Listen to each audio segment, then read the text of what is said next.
afternoon, everyone. Can you hear me? Because I can barely hear myself. Okay. Please take your seats, make yourself comfortable. It's a beautiful day. I'm going to give you a second here to all settle down. And I'm going to switch my glasses because I cannot see my nose. You can all hear me, you said, right? Great. Okay. So hello, everyone. Welcome. I'm Sharona Adamowitz-Clements, the Art Gallery Curator. And I want to welcome you to PAMA, to the land on which the region of Peel operates. This land is part of the treaty lands and territory of the Mississaugas of the Credit. For thousands of years, Indigenous peoples inhabited and cared for this land.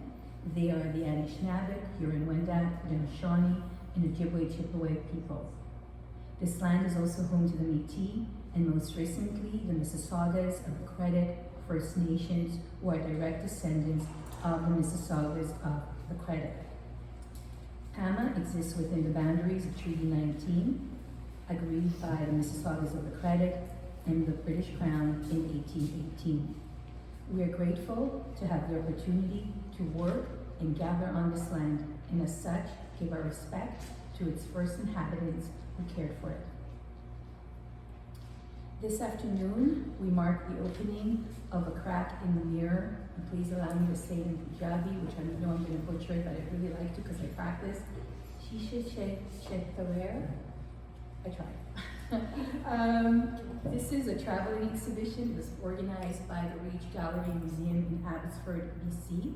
It's work by Simranpreet Anand in collaboration with Conner Singh VanderBeek and guest curated by Sajdeep Soomal. The exhibition asks questions around Sikh practices and material culture, particularly through a diasporic lens. As a complement to the exhibition, Simranpreet, Conner, and Sajdeep are here to present a talk on the exhibition, which I will say will last approximately 45 minutes in length, and then will leave us about 15 minutes for questions with the audience. Before they begin, I'd like to provide you with some background information about our guest speakers. Simranpreet Anand is an artist, curator, and cultural worker dividing her time between Surrey, BC, and Ann Arbor, Michigan. She holds a BFA honors in visual arts, along with a second major in psychology from the University of British Columbia. Her art practice interrogates the so-called neutral audience in multicultural society. To accomplish this, she uses materials, particularly textiles, language, performative gestures, and photographs that resonate beyond the typical art gallery context. Simranpreet's work are meant for multiple audiences with different frames of cultural and artistic reference. Her practice is informed by familial and community histories, often engaging materials and concepts drawn from the histories of Punjab and the Punjabi diaspora and the ways in which they have been disrupted by colonialism and forced migration.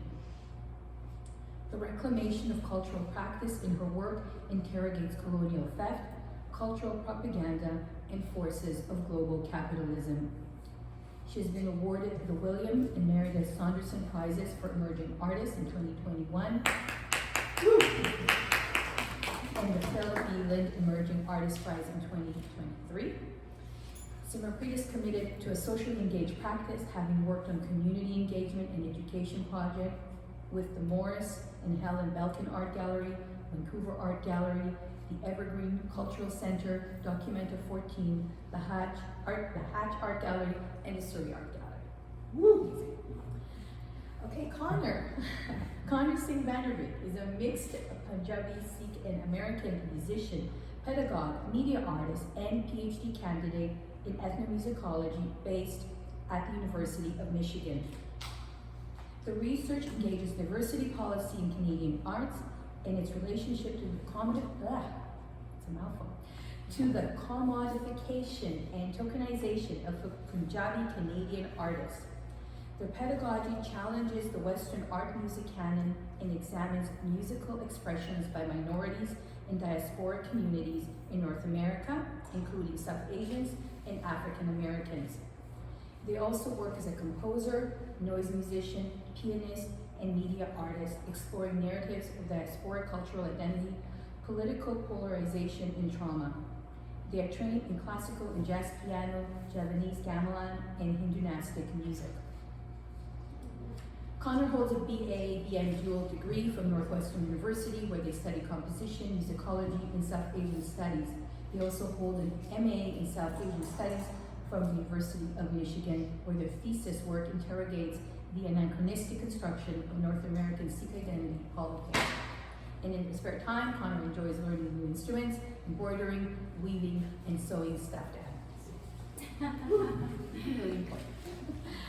And finally, Sajdeep Soomal is a PhD student in the Department of History at the University of Toronto. He is currently writing about the history and philosophy of geochemistry in North America and working with artists to reimagine, play with, and alter our synthetic surround. Sajdeep currently serves as the chairperson of the Canadian Filmmakers Distribution Center, a collective member of Sangam Film, and as a programming committee member of Inner Access. He has previously conducted research projects for the Montreal Museum of Fine Arts, the South Asian Visual Arts Center, and the Canadian Lesbian and Gay Archives. He holds a BA in History from McGill University and an MA in History from the University of Toronto. And all of you. So now please join me in welcoming our honored guest. Over to you. I'll start. Okay, thank you everyone for coming out and being here. It's such a lovely day. I'm sure we'd all rather be in a park somewhere. But it's so wonderful to be here in person. I realize I haven't done an in-person event for the last couple of years. And so it's so nice for me not to have my laptop up with thousands and thousands of notes and be able to just kind of share and connect a bit over the kind of wonderful artistic practice of Simranpreet and Conner that we're going to be talking about today. I wanted to start off by just saying a huge thank you to everyone at the Peel Art Gallery, Museum and Archives, specifically Sharona, Carrie, Rachel and Shauna, who were on the ground doing all the installation with the installation team last week, and as well as the Reach Gallery, particularly Adrian and Kate, who really helped this exhibition come to life. And we're just so happy it's able to tour here and reach and meet audiences in Brampton, as well as the broader GTA. I also, really, really appreciate the land acknowledgement that Sharona offered at the beginning of this. And I wanted to, just start off by saying that, Punjabi and Sikh people have a very complex relationship with colonialism and settler colonialism. They've experienced it themselves firsthand in India in some ways, and in Pakistan. They also, have come here and participated in settler colonialism, brought their own belief systems, values, and importantly, material practices, right? And so today what we're going to be doing is really delving into some of the material practices that make up Sikh and Punjabi diasporic life, and looking at how Conner and Simranpreet are drawing us into understanding those better, right? And so when I talk about material practices, I'm thinking about, as they've been thinking about, the cotton that's used to make diapers and turbans. I'm thinking about the synthetic fibers that are used to manufacture sites. Where do cotton and synthetic fibers come from, right? What sort of relations do they tie us into, right? We can think about the cotton that's manufactured at prison farms in the United States, or the kind of plantations where laborers work away in India. We can also think about synthetic fibers, right? Where do synthetic materials come from? Well, they're manufactured using petrochemicals. And so they tie us into that whole global infrastructure, And so one way that we might kind of think about land acknowledgements, right, as kind of ways for us to form better relations to the land, right, is through our material practices, right? And, I just want to kind of signpost one project that's happening right now at U of T that I'm currently affiliated with that's trying to kind of hold Imperial Oil accountable, right, which is this massive petrochemical facility in Sarnia in southwestern Ontario, right, that has been kind of extracting the earth to produce, petrochemicals that fuel and offer energy to our world, but also whose waste products are then used, right, for plastics, to produce synthetic fibers, right, that we kind of take up and wear and use in all institutions. And I think what's really wonderful about this exhibition is that it really asks us You know, if we go back and really listen to and consider Sikhi and Sikh philosophy, right? Might we kind of question our material practices again, right? How might kind of Sikhi help us kind of align ourselves with and participate in the projects of decolonization that Indigenous people are leading here? And so I wanted to, I think maybe I'll just pass it over to Simranpreet and Conner now if they wanted to offer some more kind of thank yous and acknowledgements. And then I'll quickly do an overview of what today is going to look like. And then we're just going to jump in to make sure we get through all kind of the meaty content before we have a bit of a question and answer period. Hello everyone, GIN सत श्री अकाल। मैं पहले करना चाहती हूँ कि जैसी पंजाबी ਵਿੱਚ ਗੱਲਬਾਤ कर सकते ਅਸੀਂ ਕਰਦੇ पर खैर ਅਸੀਂ नहीं कर सकते आज। So hello, welcome to everyone. I was just saying in Punjabi that it would be great if we could have this conversation in Punjabi as well, but unfortunately that's not the circumstances today. And thank you, Sajdeep, for that acknowledgement. And I just wanted to sort of start our conversation by sharing another acknowledgement about a dear friend and artist, PAMA, thareṛ, who was meant to have an exhibition here and a talk parallel to our own, and due to circumstances outside of our control was unable to, but I just wanted to send her my well wishes. And yeah, so I guess in terms of thanks, I really want to thank our artistic community, but also all of you for showing up and being here with us today. It's really amazing to be in a place where you don't know very many people and have a whole room of people show up. I also wanted to thank a whole list of other people, but their names are in the catalog for this exhibition that you can find out there, so I will let you visit that on your own, and I will pass it over to Conner. I'm not sure I have much to add, but thank you to Sajdeep and Simranpreet and Sharana for the introduction as well. And I guess, why don't we begin? Let's begin. Okay, so the way that this, just stay on the slide still, no worries. What we're going to do is we're just going to start off by going through the exhibition and talking about all of the works that are installed. And Simranpreet and Conner will spend some time doing that. Then Simranpreet's going to kind of talk about her current research, looking into the Sobasing portraits. And then afterwards we're going to have our panel conversation. So before I just hand it over, I'll just give a brief introduction for the concept that kind of binds together the works in the show. So the title of the show is sheeshe, thareṛ, or A Crack in the Mirror, and it's taken from the Surinder Kaur song. And essentially what's happening in the song is that she's talking about all the things that make up her daily life. How she has to serve her brother-in-law, she's combing her hair, going about these daily tasks, when suddenly a crack appears in the mirror. And this crack is supposed to resemble this stopping moment, this fracturing that happens in her mindset where she's like, why am I doing things in the way that I'm doing, right? And I think we all kind of have these stopping moments, right? When you suddenly kind of take account of things again and say, maybe I should do them differently, right? And so what that kind of title and that line that's from the song really means to kind of Simranpreet and Conner is that it kind of captures their shifting relationship to material culture, right?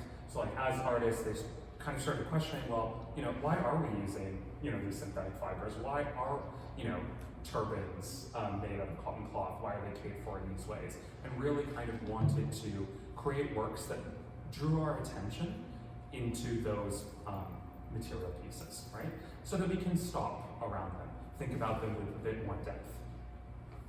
So that was the kind of overall concept, and I'll pass it over to the both of you to really delve into it, and we'll take some comments and questions at the end. So we'll start with one of the works that, when you go into the gallery, has a bit of a red panel behind it. So this work is a performance art piece. It was performed on the anniversary of the docking of the Maru in the harbor in Vancouver. And this is done at Crab Park. So if any of you know Vancouver, you know that it's a place that has a pretty ongoing history of advocacy of people from the downtown east side sort of fighting for their rights and for their own space. And I think it was an area, one of the only areas that I could find in Vancouver where you can still access that sort of harbor inlet area. And in this performance piece, I wash a thareṛ or a turban in the water of the Vancouver harbor 376 times, which is the number of passengers who were on the Kamagana, which is a passenger ship that came to Canada in 1914 and due to racist laws was turned away after a big sort of political battle. And one of the things I think in terms of the metaphor of this work that really stands out to me, or was an impetus in doing this performance, is thinking about these images, these archival images of the people on this ship, and that all of these people were from Punjab and wearing a turban. And just, you know, growing up in a family where the turban is such a big part of our lived experience, and there are all of these sort of embodied things that are a part of the thareṛ. And so I was really interested in this question of like, how did they wash their turbans if they were on this ship for so many days? And you know, did this performance of trying to wash it one time for each of these passengers.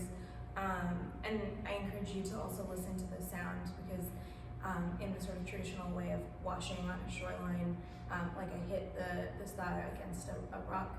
And I was really thinking about the differences in the water, or the way in which the water behaves. So in Punjab, when a river flows, you can use the flow of the river to wash things in the river, whereas the waves from the ocean, they come at you and they recess. And there's something like a failure in this performance that I think really gets at the poetics that I was thinking about. And it is like a serious piece, but then I also think the sort of failure adds this, I don't know, questioning element that I'm really interested in. And then we'll move on to the next work. So this work is titled Hamare Swad Ki Asliyat. It's titled in Hindi, and then in English it's titled Insatiable Desires of a Bourgeoisie.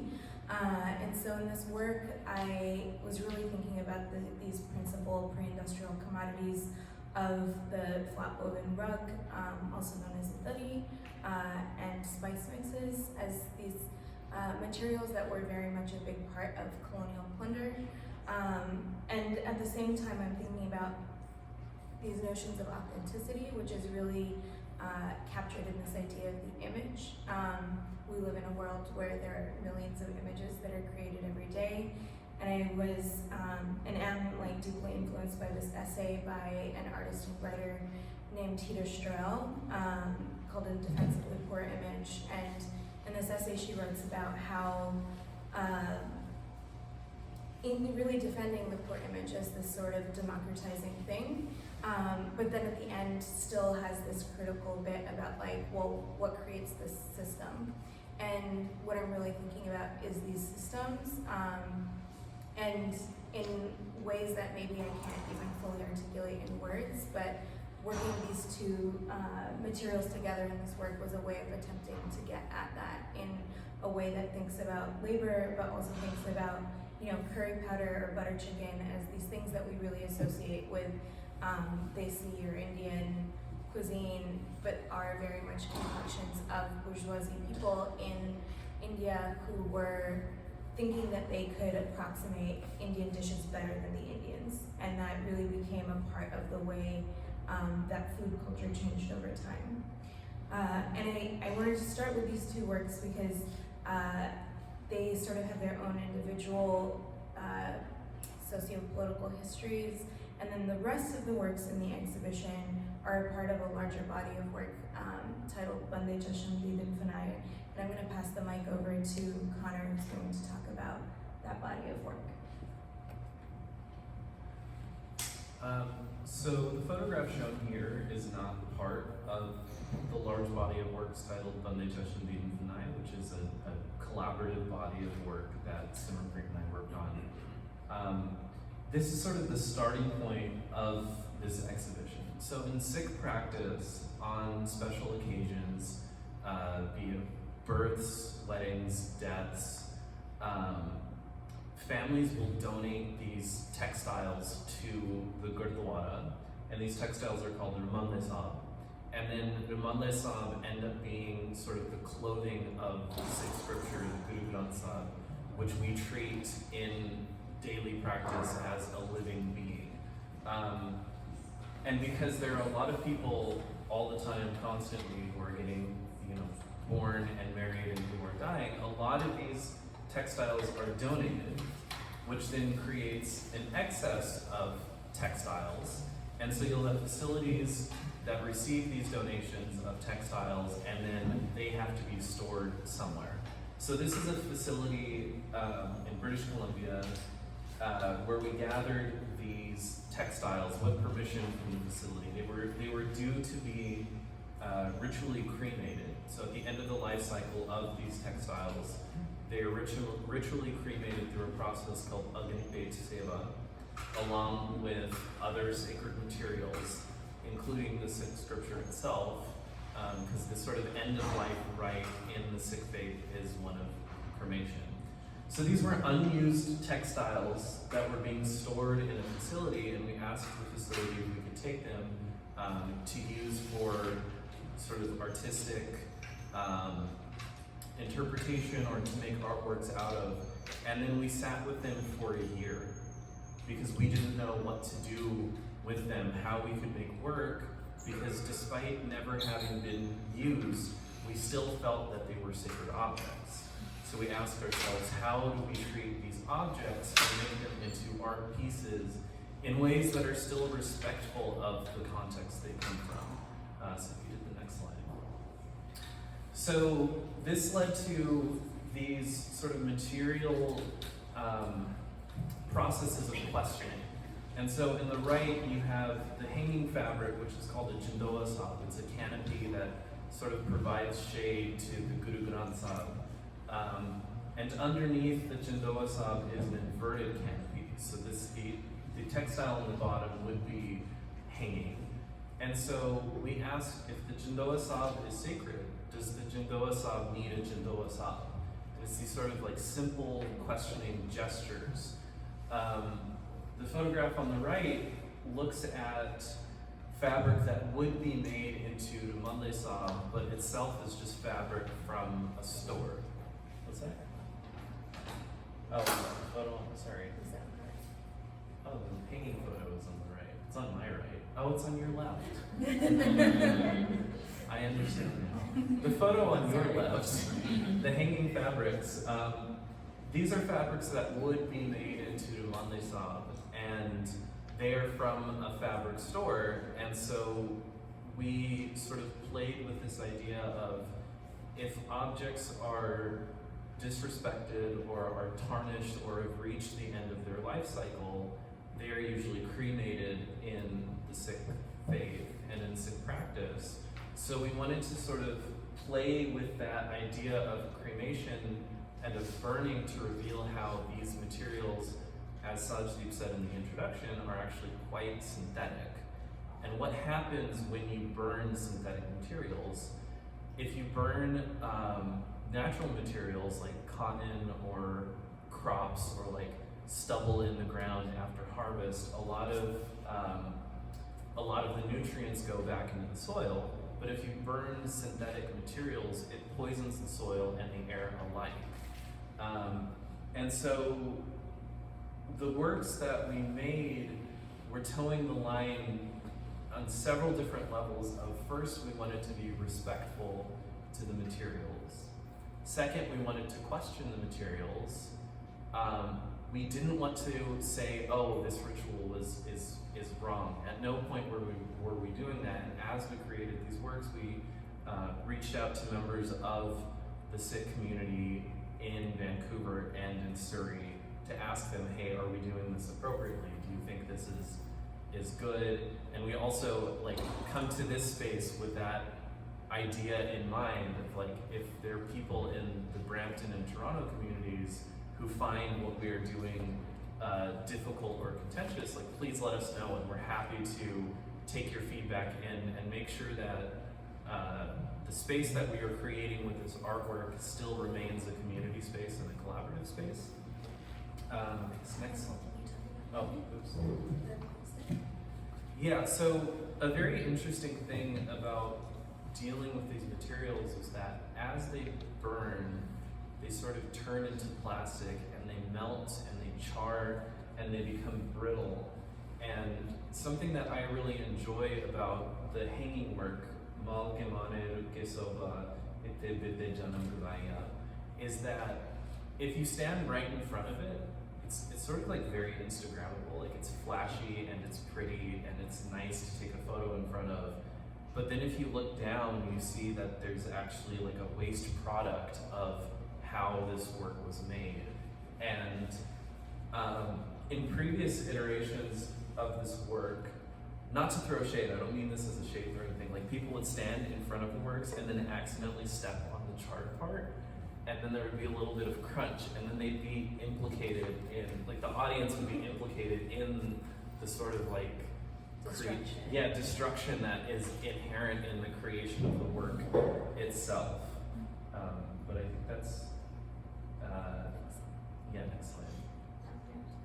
So some of the questions then that we came into the work with were, are the objects used to care for the Guru Granth Sahib themselves sacred? And at what point do these everyday objects become sacred? And as we were titling the works of Bande, Chasm, Deedn, fanaai, we were looking at lines from Sikh scripture that could be interpretive lenses for the work. So Bande, Chasm, Deedn, fanaai itself is a line composed by Guru Arjan Dev Ji, the fifth Guru, that says, so Bande Chasm, from the lens of men or from the eyes of people, Deedn, fanaai, everything will disappear or will vanish or will be destroyed. And one of the sort of framing lines that we worked through was this line in Japji Sahib, which is a daily morning prayer. Is that Nand Sahib or Japji Sahib? Japji Sahib, sorry. Pavan Guru Bani Patu, sorry.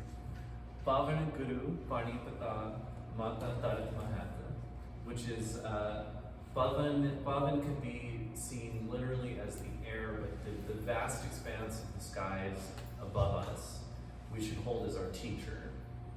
We should treat water as our father and earth as our important mother. And a lot of environmentalist angles in Sikhi reference this line that say, we should treat the natural environment as sacred.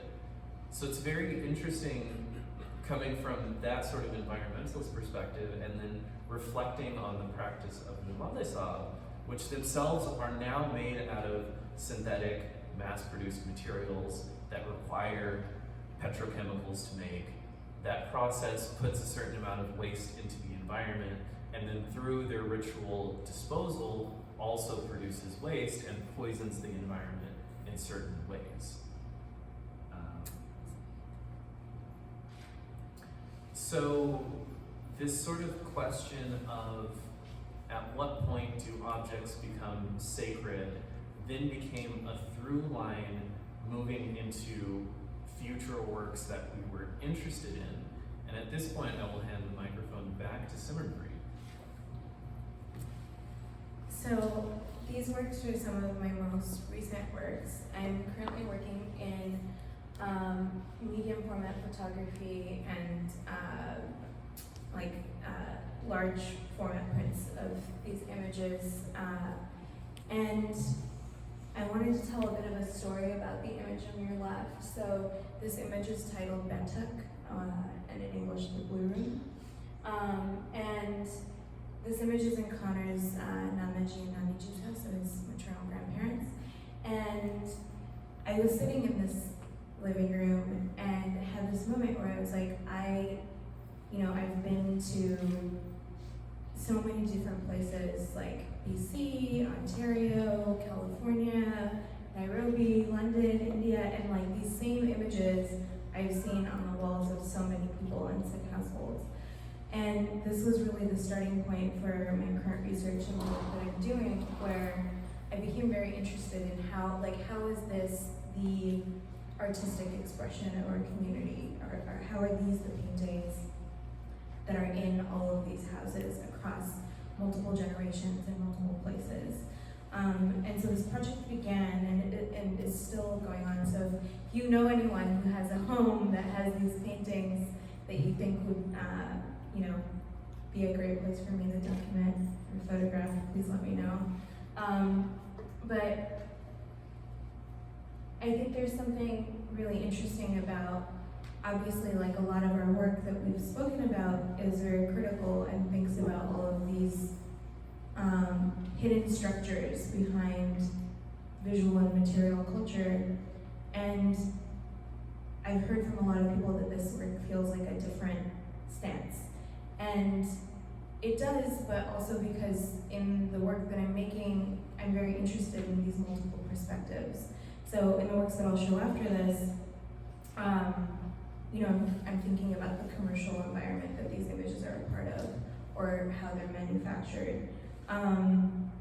But I also think that it's important to not alienate the community while doing that, and to think about these are a very intimate and nostalgic, and sort of like there's an affect to these spaces, and I think that's a really important thing to bring into the conversation that we're having, because as an artist, I don't think either of us want to tell people how to think. It's about posing questions so that people can critically engage with the work. And the reason for making these images large scale is to bring these spaces into the gallery environment, and to have people engage with these spaces. And for some people they're very familiar, and for others they aren't. And I think that is a quite interesting thing. And then the next slide, so just another image from the series, and then the next slide. So I wanted to kind of reverse and talk about sort of the history and why I became, even more so, why I became interested in this topic of inquiry. So this image is from the partition of Punjab, and I think the colonial rule of the British in India, and particularly in Punjab, is the starting point for how these images started to be created.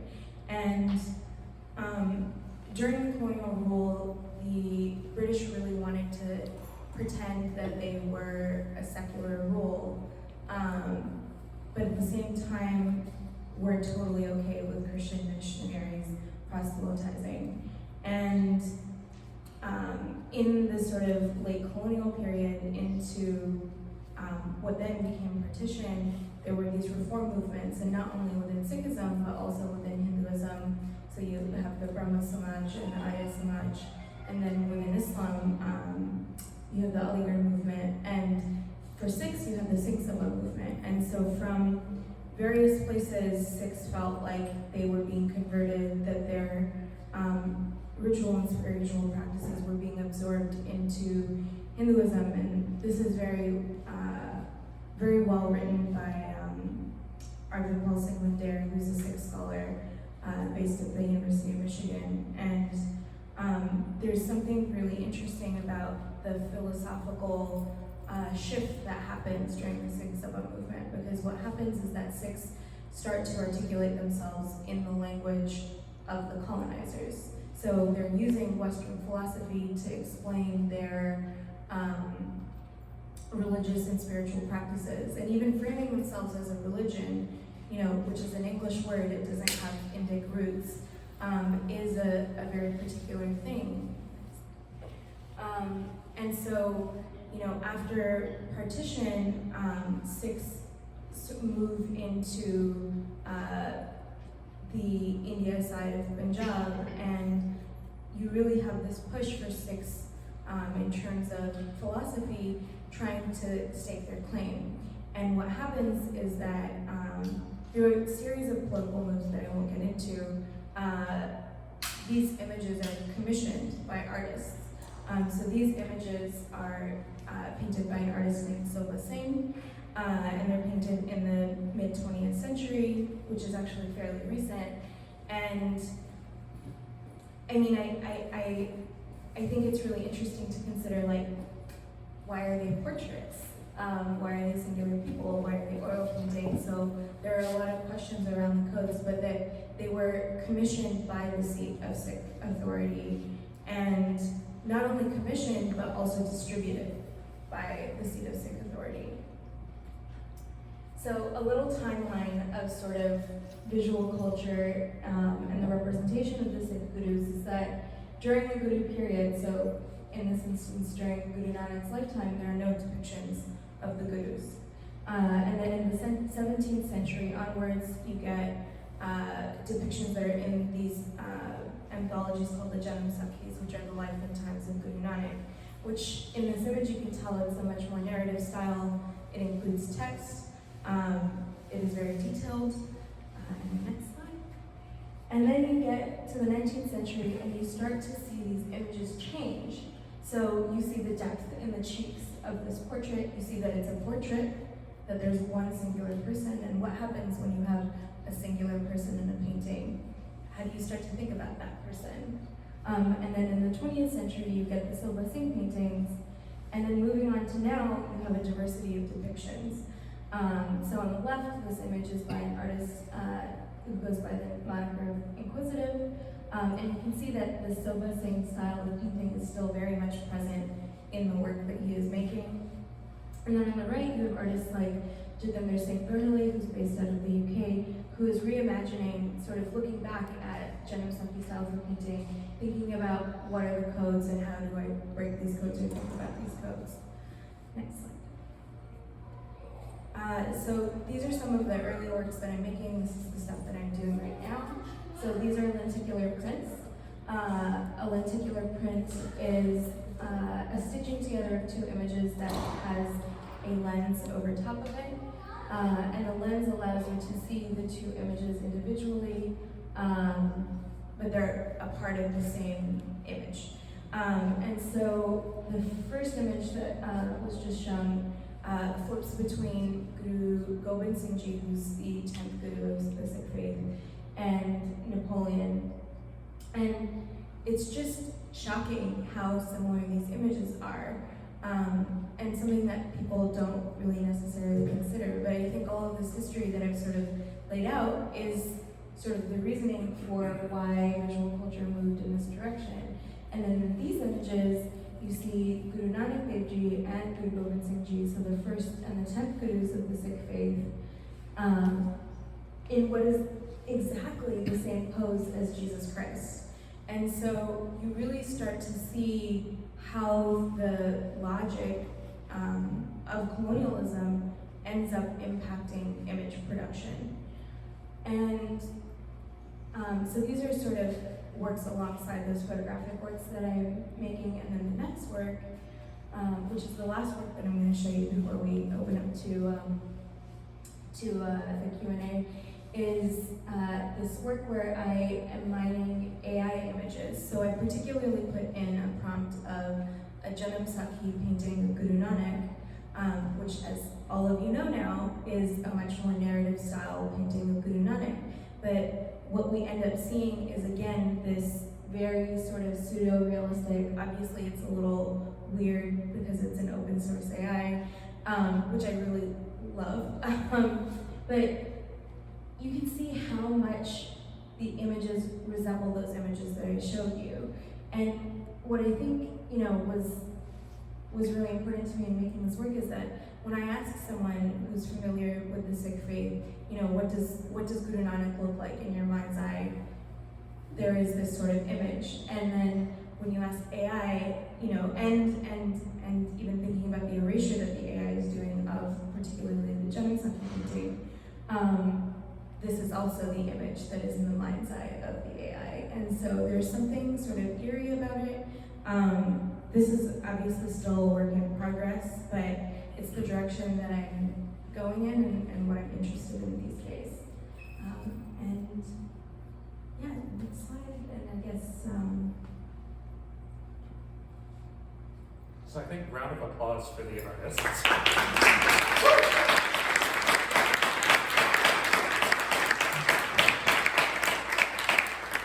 I'm actually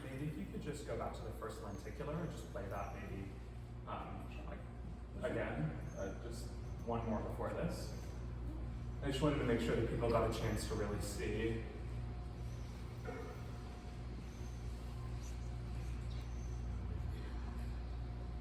Yeah, I mean, it's just really kind of jaw-dropping to see the similarities, right? It's like, you know, real kind of carbon copy mimicry that's happening. And I just want to say, I'm so excited to see all this new research that you're doing into visual culture. Let's open up the question and answer here. I want to leave lots of time for audience questions and stuff. So I'm only going to open it off with one quick question that we actually got while I was doing a tour of the exhibition for staff here at PAMA, and they were wondering about the works that you have in the bande chasm work. What's going to be happening with them now that they become art objects, right? They were so interested, like you said, you know, you got some of the materials from, you know, the store, and you got others from this seed facility. You know, what happens now that they're art objects? Well, what's interesting is that it feels like we've sort of plucked these materials out of their own life cycles and put them into this sort of, I don't want to say space of reverence, but there is a certain way you treat art objects with respect and space. And the idea of art objects is that you're kind of supposed to preserve them and keep them forever. But we have been discussing making additional works to accompany the bande chasm deedn fanaai body. So particularly maybe photographs that examine the ways that the textiles are used in everyday practice, or we even started weaving our own textile that we were going to embroider. I think we might need to reweave it because the warp and weft are a little too wide. But so the two answers are, one, they're art objects, so now they've entered a different space and sort of life cycle. And two, we do want to continue making artworks, and especially like the materials that we have are specific to BC, but even the textiles, like they were shown in Toronto previously in a show curated by our friend and colleague Raji. And the textiles had to be burnt again on the edges. Maybe they had to be burnt here again, I'm not sure. I don't know, they look good, it's great, it's good. But it's interesting to think that maybe as they travel, as this work tours, there can also be pieces added or little things that are added on from each location they travel to, whether that's literal physical materials or community consultation.